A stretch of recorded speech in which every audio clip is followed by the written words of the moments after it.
그의 아이디어가 어떻게 전설이 되었는지 보여주는 가장 조용하고 강력한 증거들.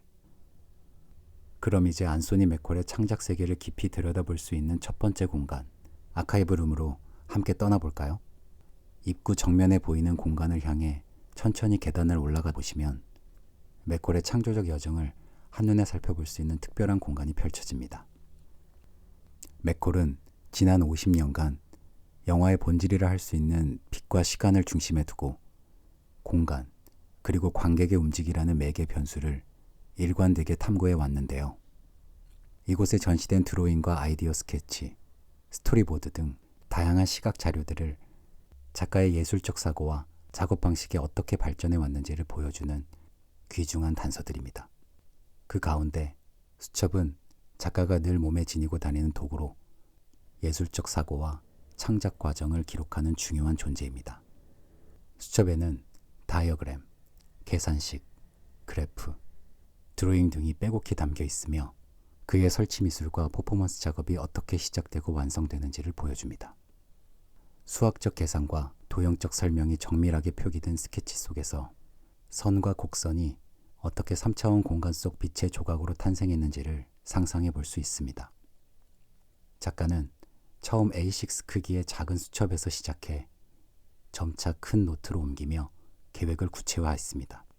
이렇게 쌓여간 수첩은 180권이 넘는데요. 작품을 구상한 스케치에 머무는 것이 아닌 실제 작품을 계획하고 구현하는 데 중추적인 역할을 하는 도구인 셈이죠. 여러분도 이 수첩을 살펴보며 그가 빛이라는 매체를 어떻게 다루고 있는지 그의 독특하고 세밀한 시각적 언어를 직접 발견해 보시길 바랍니다. 진열장 안에 보이는 스토리보드에는 솔리드 라이트 형태가 시간의 흐름에 따라 어떻게 변화하는지 도식적으로 살펴볼 수 있습니다. 1970년 기술적 제약 속에서도 솔리드 라이트를 구현하고자 했던 맥콜은 수많은 실패와 실험을 거듭하며 아이디어를 구체화했고 이를 집요하게 테스트해 나갔습니다. 이곳에 펼쳐진 수기 기록은 그 과정을 고스란히 증명하고 있죠.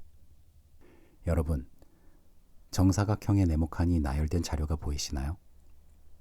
네모 안에 대각선과 직선이 아래로 내려갈수록 하나둘 채워지고 또 사라지는 모습을 보실 수 있을 텐데요.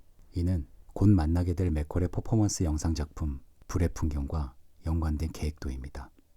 작가는 퍼포먼스를 수학적 계산과 시간적 구성에 따라 정밀하게 스코어했습니다. 마치 음악의 악보처럼 말이죠. 공간의 좌표와 시간에 따른 진행을 정확히 계획한 작가의 접근 방식은 그의 작업이 개념적으로 정교하게 구성되었음을 알 수 있습니다. 또한 맥콜은 빛을 조형적 매체로서 다루기 위해 끊임없이 실험하고 기술적 한계를 탐구했는데요. 프로젝터를 활용한 빛의 투사각도 실험이나 안개나 연기 같은 물질을 활용해 빛의 입체감을 극대화하려는 시도들이 바로 그 예입니다. 초기에는 필름 영사기를 사용했다면 2000년대에 이르러 개발된 디지털 프로젝터로 기존 작업을 확장해 나갔습니다. 이러한 변화는 그의 작업이 시대와 기술의 흐름 속에서 어떻게 진화해 왔는지를 보여주죠. 맥콜의 첫 솔리드 라이트 작품인 원뿔을 묘사하는 선은 1973년 뉴욕의 어두운 다락방에서 탄생했습니다. 이 작품의 드로잉 이미지 및 당시 현장 사진 또한 이곳에서 확인하실 수 있습니다. 당시 맥콜은 필름 영사기로 빛을 쏘아 공중의 입체적인 형태를 만들어냈고 빛 조각이 잘 보이도록 공기 중의 먼지와 관객들이 피운 담배 연기를 활용했습니다. 그러던 중 맥콜은 1979년부터 2001년까지 약 20여 년간의 공백기를 가지게 되는데요.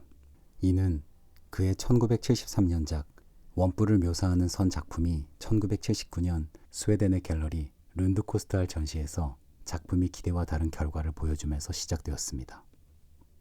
이 작품은 어두운 공간에서 연기나 입자가 있는 공기에 빛을 투사하여 3차원적인 형태를 만드는 것, 즉 입체감이 핵심이었으나 전시장 내부 공기가 깨끗하여 그가 원하는 빛의 형태가 제대로 구현되지 않았죠.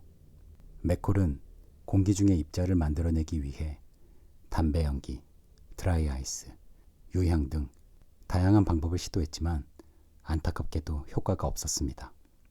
기존의 스튜디오나 다락방이 아닌 전시 공간의 작품이 전시되기 시작하면서 가시성이 떨어졌다는 점은 그의 작품 세계에 큰 영향을 미쳤습니다. 이 사건 이후 맥콜은 작가의 상상력을 뒷받침하지 못하는 기술에 실망하여 활동을 중단했고 그래픽 디자인 스튜디오를 운영하며 아트북 디자인과 출판에 집중했습니다.